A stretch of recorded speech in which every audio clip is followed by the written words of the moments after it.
What is up, grinders? Welcome to a crunch time before lock for MMA. Who the hell knows? UFC Vegas, Fight Night, Hermanson, Pfeiffer. They just don't even care anymore about what fight numbers they are. They're right. We don't have a clue. Who cares? It's all watered down. But we have 14 fights. I'm sure we had to bring in the one and only Blender for 14 fights. It's an ugly mess.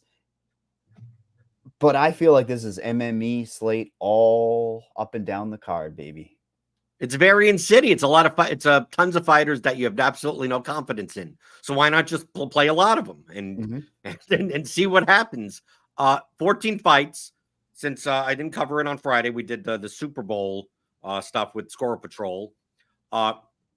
We haven't seen one of these cards. I mean, I love the larger cards, right? 14, 15 fights. We've seen a lot of 11, 12s. And the big difference, right? The context, the contextual variables that you have to look at. The smaller the fight card, that means it's harder to make unique lineups, right? Which means you may be leaving money on the table, stuff like that.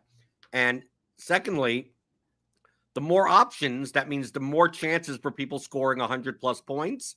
So the larger the card, you typically, if you had two options, win equity versus finishing equity or ceiling equity, like larger the card, you want to favor more of the ceiling. Yep. Smaller cards, you may want to favor more of the win equity. Getting a Brad Tavares 72-point decision win may not be good enough on this slate. I mean, and with the odds, I mean, we have a whole bunch of 2-1 favorites, but I mean, some of these lines, if you would have told me that some of these lines were more pick'em than what they are, lining these fights, it just seems like most of these are semi toss-ups. Like I wouldn't be shocked. I wouldn't be shocked if 8 underdogs won today. The question is that if they win, how many points do they score? And I think there are clear underdogs that have higher ceilings than others. And but I would prioritize those guys. They're kind of absorbed into that middle range again. So I feel like you and I might be on the same path here, because I honestly think the lowest priced fighters in play for one of those low submission chance opportunities or even a decision. And then you have just these different builds. I feel like you literally could build pick one of the lowest priced people, hope they win, and then do whatever the hell you want, Blender. And then you have these builds where, I mean, let's be honest, the chalk build of all chalk builds is going to be Pratis, Pfeiffer, Bryzczyk, right? I mean, people are just going to start with a minus 150 for each of those. I mean, I feel like that's going to be a very popular combination to start, though, at least for cash game builds, right? Right, but I think that the main difference on this card is that the barbell builds are going to be less often used because the highest priced fighters don't have the best. They all have warts on them. Like Oki at 9,500, he's plus 105 inside the distance, but he was originally supposed to face Hadzovic and was going to be a minus 350 favorite. Now against Kawamba, he's only a minus 170 favorite at 9,500. That win equity is quite low. And then you have Luke Bloomy, who is the biggest favorite on the slate, but plus 215 inside the distance. And, she hasn't put up 100 points in any of her fights. Then you have Daniel Marcos, who's plus 230 inside the distance at 9,300. And he's pretty much a pure striker that you got 5 minutes for a first round knockout, or you're probably not getting 100 points. So I think a lot of these builds are going to be confined to kind of mid-rangey builds. And to be fair, I mean, that's probably where all the equity is. I mean, I think there's a lot of win equity at the top and the bottom, but I think there's very good chances that even a lineup with leaving 1,000 on the table that looks reasonable in the mid-range, I mean, that could be the optimal lineup. I mean, but to me, this is a card of fights, not of fighters. Yes. And in I built 80 lineups, and I'm primarily just like focusing on both sides of fights, and then kind of not much of a lot of other fights. Yes, and I agree with that 100%. Middle range, I think you can get a little bit creative and get some leverage on some certain spots, meaning there are those fights that are going to have a lot of action. I mean, maybe as high up as Bryzczyk, to be fair, because coming into this, I was thinking to myself, nobody wants to play Ihor Pateria, right? Like the guy does come out like No, I didn't know. Whoa, hold on. What do we have his current ownership at? Let's talk about I do. let's focus on the fights we're talking about, okay?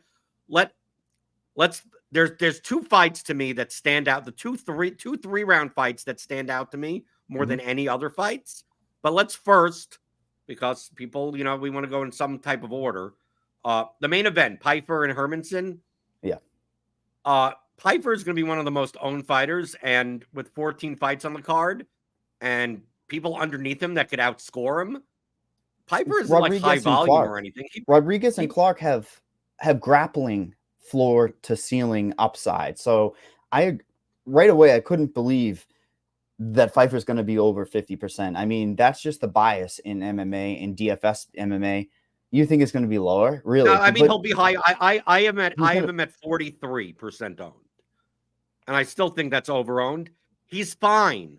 I think he's fine, but I mean, I don't think this is a card where you need to play a 5-round fighter. No. Like if you just it's easy for Pyfer to get even if he wins with 105 points to be priced out of the optimal lineup. And I'm not all that thrilled about playing Hermanson, truthfully. I mean, no. I think Hermanson's going to be over-owned. I mean, I only have him at 21% ownership, but I don't know. I don't see Hermanson winning this fight.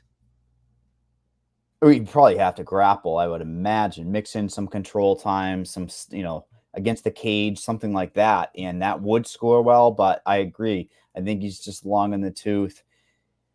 It's a tough matchup for him. He's going to be pieced up on the feet. So, I agree. I don't think you need a main event piece on this slate to start. And I was surprised when it said 50+ ownership. I think the smaller the field, people will just click him first. The higher dollar, they're going to click him. And I think it's an easy way to just go to some of these pieces around him. I feel like that Devin Clark is your type of guy, right? Yes. Sorry. Mr. Burns. Mr. Burns. I know. It's like Pacquiao is falling into that, Tavares type category, scoring just little window. He's never really gotten over 100 points. But Clark is going to be one of those guys that glues his head to his chest, and whether it be control time with 3 takedowns each round, or whether it be he actually ground and pounds his way out to a victory, he can easily outscore Pyfer. And then there's a lot of talk. Out of all of these guys in the upper echelon, you have Pratis, Rodriguez, around Pyfer. I think people are going to go to Pratis because of that inside the distance. And Gregory Rodriguez historically has scored pretty damn well.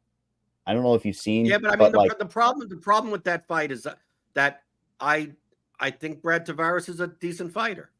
He's an anti-wrestler. He's well-rounded enough that, I mean, I think the fight. I mean, yes, Rodriguez has much more finishing potential. Just that I like Pacquiao. I mean, dude, this guy can't get up. I mean, he has no cardio and he can't get up. So, I look at this and I go, you better get a lucky punch, or I think Devin Clark could have 5-6 takedowns this fight, even if it goes to decision.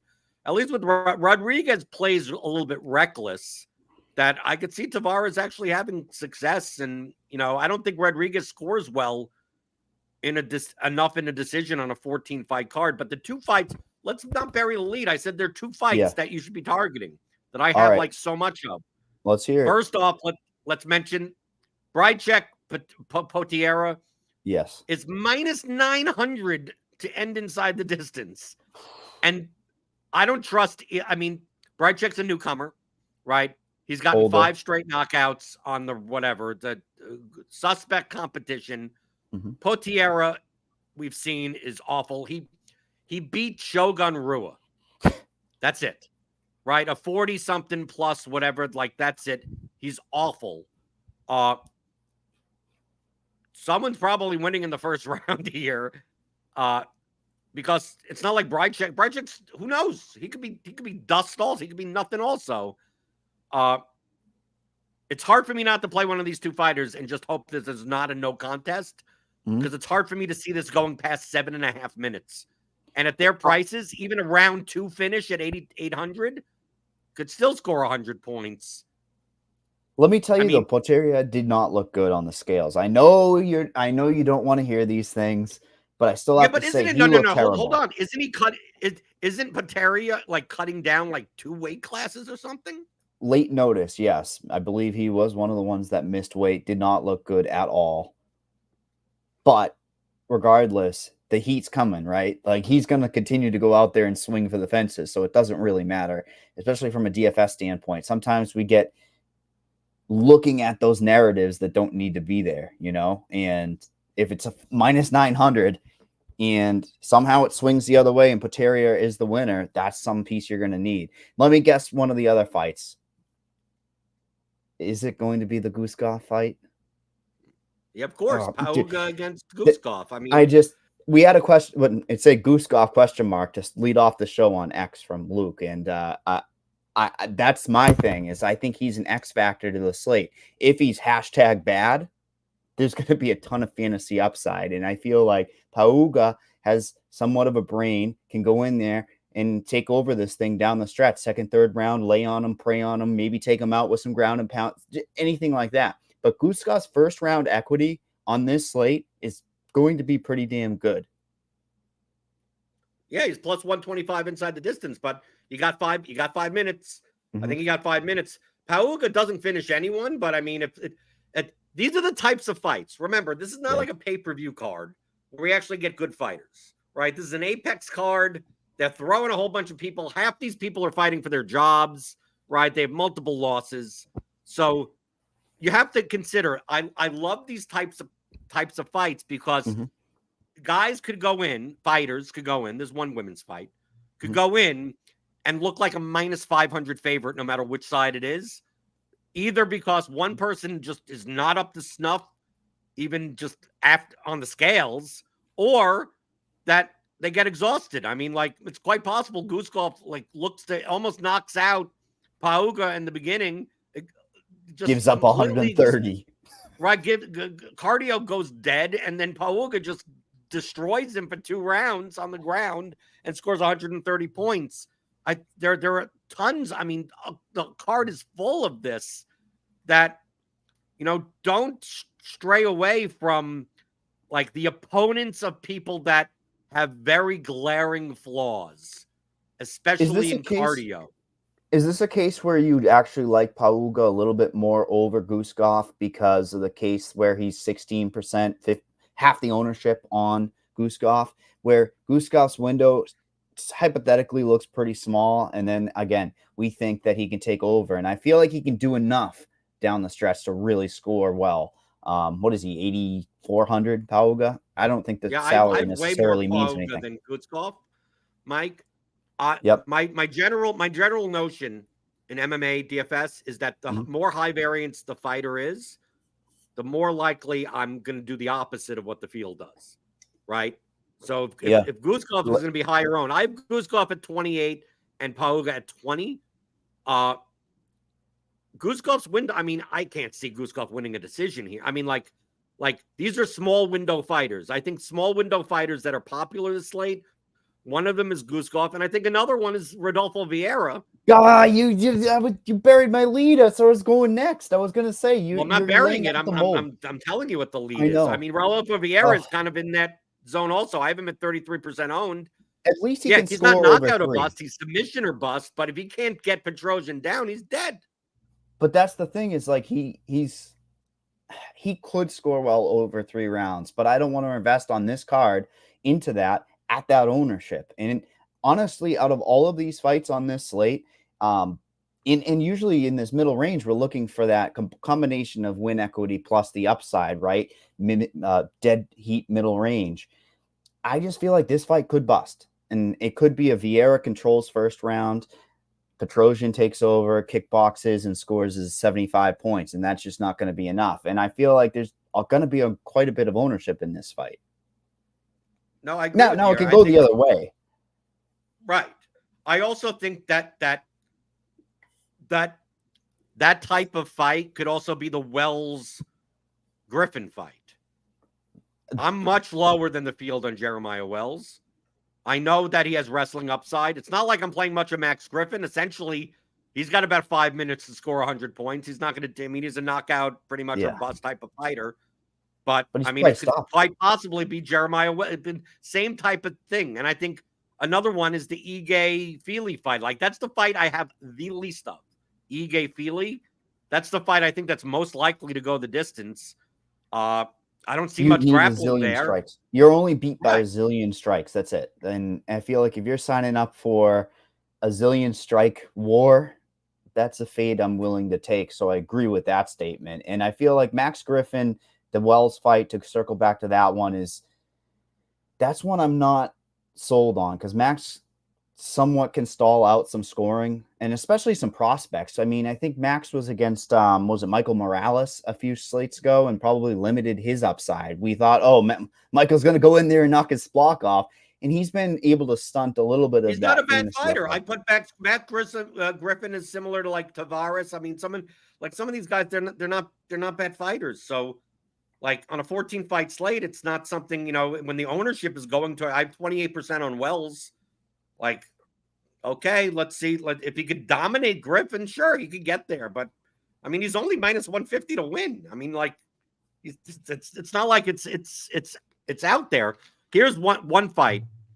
Oh, This is no. good. This is going to be. This is the fight. This is the ulcer fight for me. Am I going to lose all my money on this guy again?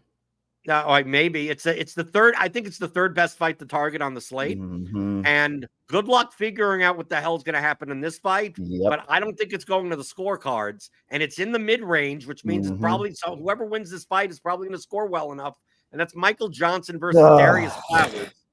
2024. Flowers is the thing is, my brain, logical brain says, your smart brain. Okay, I'll smart say brain. It. Yes, my smart brain says to play Michael Johnson.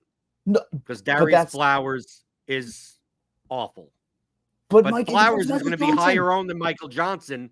And Michael Johnson, no matter what the fight looks like, he finds some way to lose. Like, it doesn't matter. It doesn't matter. Look, like, I think Michael Johnson. You don't have to worry about his low volume here. That's the big thing, right? People might cross Michael Johnson off on this slate because he's prototypically a little bit slower volume, but he's going to have Flowers right in his face pushing that pace. So the scoring ability is going to go up in this fight, which I really do agree with you. This one would be a top 3 fight for me on this slate. And it's terrifying to see Michael Johnson at favoritism personally in 2024, because you just don't know what you're signing up for. Sometimes he'll be winning all 24 minutes of a fight and he gets caught. But Darius Flowers, I feel like, is definitely an X factor, because he could be that guy that looks like a minus 500 here if he goes out there and knocks his block off. Saying we're projecting, our current projections have Johnson higher. That's not going to be true. Flowers is going to come in higher owned. Is he going to come in twice his own? No, but let me tell you, Flowers is going to be higher owned than Michael Johnson. Nobody is going to want to play Michael Johnson. It's simple as that. That's why you said you might want to play him. Right. He's also asking about leaving 1,700 on the table. I don't think that's necessary. No, definitely, because there's 14 fights. But I adjusted it. It's 600 now, and I feel real good about the team. Okay, 600 is doable. There's a lot on our shoulders here. I mean, he's gone like 2 or 3 straight cards of winning huge money in DFS MMA. Two first place ships in MMA so far this year. So pressure's on to live up to Squirrel and Liam Blender. But here's the thing. I think there's a hidden fight that actually has some upside after this ad. It's not hidden. It's available. You could choose it, right? It's hidden. You'll like the ownership, I promise. This show is brought to you by FanDuel. Crunch time. Bet $5, get $200 in bonus bets if your first bet wins. For users in Arizona, Colorado, Connecticut, Illinois, Indiana, Iowa, Kansas, Kentucky, Louisiana, Maryland, Massachusetts, Michigan, New Jersey, New York, Ohio, Pennsylvania, Tennessee, Virginia, Vermont, West Virginia, and Wyoming. Terms and conditions apply. Must be 21 plus. Gambling problem? Call 1-800-GAMBLER. And there happens to be a big game tomorrow, not the other name perhaps we might have accidentally There's said. a big game. Whoa, whoa, whoa! There's Hold a on, hold big on, game. Mike. There's a a game big tomorrow. It's some could call it a huge game. Maybe you Would you sprinkle call it little is it a super game? It's a Is it super game that has a potential of being super? Flint, I like that. Michigan Mega Bowl. Yep. Oh, it's actually the Puppy Bowl. Come on, guys. It's the Puppy Bowl is what I'm talking about. There's the hidden fight that I was talking about. Hyder Emil versus Fergie Garcia. The reason I say it's hidden and you are Mr. Burns handing it up is because Fergie is in the poop or get off the pot stage of his career. And what do we have? Somewhat of an unknown with Hyder. I got to be honest, Blender. Okay. He probably won't grapple, but what should he do here? Go out and get this guy to the mat. I think Hyder Emil is one of the if he's gonna, I have him at 16% owned, and if Fernie Garcia is washed, Emil is going to destroy him. And I think people may have seen him on the Contender Series, like that's his only fight in that is stat tracked. Realized that in that fight that he won a decision, he was like defending takedowns the entire fight. Yep. And takedown defense was good and he won. But this guy is like a high volume, like he's a I'm going to run at you and I'm going to strike as many strikes as possible. And if you don't know how to defend yourself, you're going to rack up significant strikes. Now, obviously, Fernie Garcia could, knock him out with one punch, but plus 525 inside the distance. I mean, Fernie Garcia is one of my least exposed fighters on the slate. But I think more people, I think more people play Ige than play Emil. I think, obviously Brycek and Wells are there. 100%. Yeah, but I'm just saying he's in this range where at 8,700, a striking-based second round decision with a knockout with 102 points or something, that could be optimal because, I mean, it's quite possible that Oki, Luke Boomy, Marcos, Prates, Rodriguez, there's tons of other people at the top that, you could easily see win with 80 or 90 points. Like I said earlier, this is on these Apex cards when they're just throwing like half the fighters are fighting for their job because they've lost so many fights. The variance is much like you can't he's minus 208 Emil. Now he could look minus 800. Here's the other thing. He could also look plus 800. That's the best. Like Fernie Garcia could come in and just knock him out. But isn't this almost like how we kind of rank the top three we like? This is like right there in the mix, but it's the ownership is not reflecting it, and that's why we like it. Is the variance is huge in this spot. But here's the problem: if it does look like the Contenders fight, it's probably not going to score well to Blender. That's the big problem with that fight. Yeah, but Fernie Garcia ain't going to go for takedowns. I think either could. That's why that's legitimately maybe some control time against the cage. Maybe get some right back up. Okay, but that stalls out a fight. Like in this range, I'm the most confident in Devin Clark's game plan. Is it going to be successful? That's terrifying. Oh that's my God. Different story. That's a whole different story. I'm not saying it's successful. Yeah. I'm just saying I like it. We approach these slates a lot of times, especially with like unproven and untrustworthy fighters, where it's like, oh, if this guy just takes the guy down, he wins, and then he goes and he has a striking fight and loses, right? I think Devin Clark is literally, he said what he's going to do, and I see there's no reason why he shouldn't just go and take down Prachnio. As long as he could get one entry, he should be fine. So like, is Devin Clark going to score a whole ton of points? Well, who knows? But I'm much more confident in Clark in this range. Like Brycek could have 2 points because he gets knocked out by Pateria, right?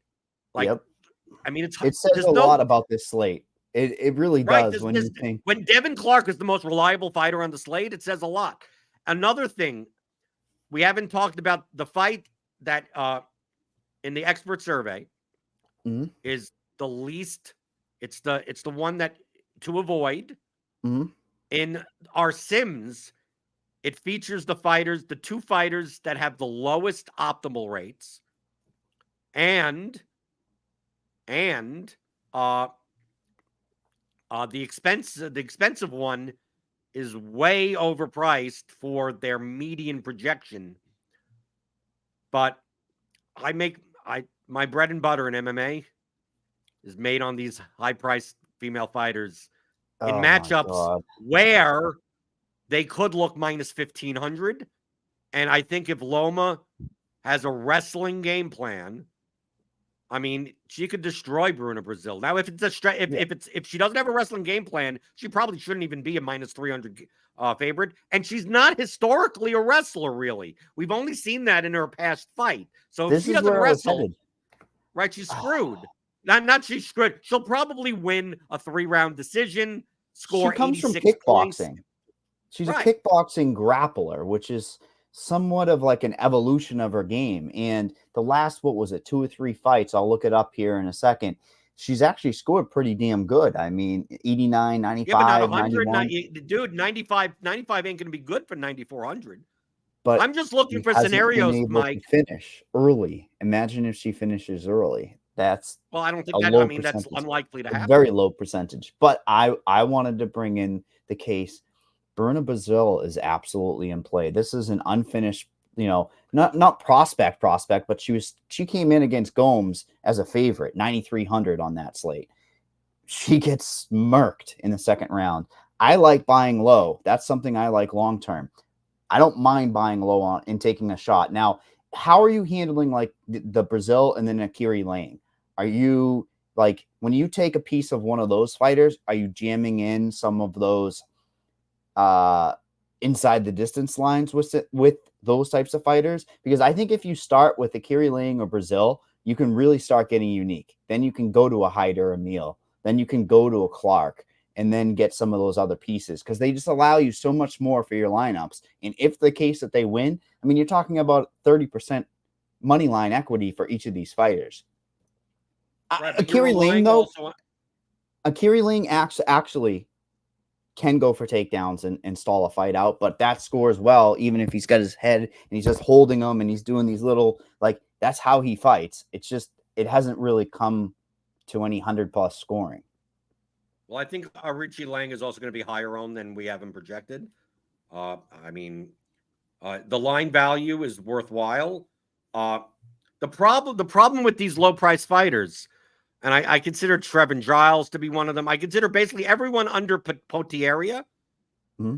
and I guess Hermanson is in that conversation also, is that the ceiling equity of these fighters are much lower than the ones in the mid range. That if you're going to play like 2 of them, that means you're relying on the fact that there's not as many finishes on this card that, like, you're getting too crazy. That's like TJ leaving 1,700. That's not the best idea to take 2. I think if you use 1, then you can start doing what you want. Now, we didn't even talk about the Giles and Pratis fight. That seems to be, Giles might be one of the best leverage plays we've been dealt in a while, right? Like, I don't think he's going to be 8%, which shows on lineup HQ. Pratis is going to be that owned that you're going to get that much leverage. I think he will be because of that inside the distance. I mean, it continues to go down. Let me check it out. I mean, he's a striker, right? I mean, he's just a flashy striker. So like I don't know. I mean, I just minus 155. He's basically 5 minutes or bust. I mean, I don't know how much of the field is going to do that. I started the show with those 3. I think those 3 fighters, the Brycek, Pratis, Pfeiffer, is kind of where that ownership goes towards, is the inside the distance line. So Giles doesn't also necessarily score himself and doesn't do anything until he does something too. He falls into the what's his name? Brad Tavares type mold, right? But the leverage is interesting. Right. I'm in the process of trying to figure out what TJ's lineup is. Good luck. The guy's a genius at MMA. I've just got to throw that out there. Don't need to know the players or the fighters or the scoring systems to know how to make a nice looking lineup in DFS. Here's how many points for a draw? 6. 0. Petrosian or Patera? Easy. Patera. He's got I'm first learning. and second round. I'm learning. See, the problem with Petrosian is he could get a second or third round finish and actually just put up like 75 points because his opponent can lay on him. That's the direct path for Vieira. All right, let's do it. I'm feeling good about the lineups. I made Can I ask you one question? Would you have one of these players, Wells, Ige, or Emil? I have Emil in one of the two lineups. I don't have the other two. Oh, you have two lineups now? Oh, and I have to figure out two lineups? Well, you guys talked about how much you liked Emil, and so that's why I made a second one, because I had to get him in one. Okay, so your first lineup, you said that you left 600 on the table. Yes. Okay, do you have Pfeiffer in the lineup? I do. Okay. Let me see Should if I I not? could. No, I'm thinking that's fine. I'm literally by trying to guess what your lineup. By the time I'm in a lot of small field stuff. Take that in mind. I'm in a lot of small field stuff for tickets. You did not talk about Luke Boomy before he said it, so I don't think he's got the women's fight. I'm kind of guessing. It's got to be one of these barbell type builds. It has to be. No, it doesn't have to be. No, do you got Guskov or Paga in your lineup? Paga. Okay, that's what I thought. Okay. So I'm gonna guess. No, that can't be it. See, I know you got Potieria. I know you got him. Yeah. Right, Pfeiffer, Patieria, Poga. We got the 3 P's in there. PPP. We got the 3 P's. Okay, so we might have a 4th P. Yeah, Pratis. You got Pratis in there. Interesting. We might have talked him off that a minute ago with that talk that he's just a pure striker. See, I didn't even know that was a bad thing. Well, you see, the problem is he's minus 155 inside the distance. It's going to be better than Clark. It's going to be better than Rodriguez. It's better than a lot of these other people, even above him, Marcos, Luke Boomy, and Oki. He just stands out on this slate. People gravitate towards those inside the distance. When Blender and I are talking about a Devin Clark who has a way to score 115 points over 3 rounds or an early finish. So I'll take out Prates in one of the two, and I'll put in Clark instead, is what you're saying. I was hoping that you would say that. All right. But now they both have 600 on the table. But that's a sign then. Beautiful. Leave some money, get some tickets for next week, because UFC 298 is next week. Another huge fight card, but I got to say, it's going to be split down the middle. I wish you were on the show next week, Blender, because Volkanovski. I think I'm going to be on. I am. Beautiful. The schedule said question marks, so if Blender's available, it's going to be him. Volkanovski to Poirier is like a straight pick'em type of fight where it's like that decides the fate of the whole entire slate. And good luck after that. Does it decide the fate of the world, Mike? I don't know. TJ would know more about that. TJ, you're into comic books. Could an MMA main event determine the fate of the world, or is that more left for the Justice League or whatever? You know what? I feel like I could write something where that happens, and it's because there was so much money bet on it that it actually like tips something in somebody else's favor, and it causes a takeover. I feel like I could write that story. If we were playing X-Men DFS, who would be the highest price X-Men? Depends what iteration of the X-Men you're looking at, but I feel like your cash game option is Storm. Like she's putting up points 10 times out of 10. You know? I was just gonna say the hot girl always gets a bunch of ownership and money line value. Cash game option is going to be Storm. She's the literal god of the weather. She's one of the strongest mutants there is. She's and she's always going to score. She's got the power of the weather. She can make it snow. She can make it rain. She can make it hail. She's always going to score. Best GPP option for sure is going to be Jean Grey. She's got the Phoenix Force inside of her. She's volatile. She might end you with like 7 points, but she might put up 150. Who would be the highest price Watchman? I don't know. I'm not a big Watchmen person. I'm not well averse there. Next show we can do this all day until lock. We'll just keep on going with the Well, just know that highest price, TJ, whatever. Your cash game option for the Avengers is Thor. He's always putting up points, and your GPP option is definitely the Hulk because he might not even turn. He might just stay as a little puny man and he will get you 0 points, or he'll be the strongest person in the universe and get you a whole bunch. So after that talk, I think we have 30 minutes to build our lineup. So don't worry, though. TJ's already built his winner. We'll go on that talk next week and follow it up, though. Thank you guys for tuning in. We will see you guys next week.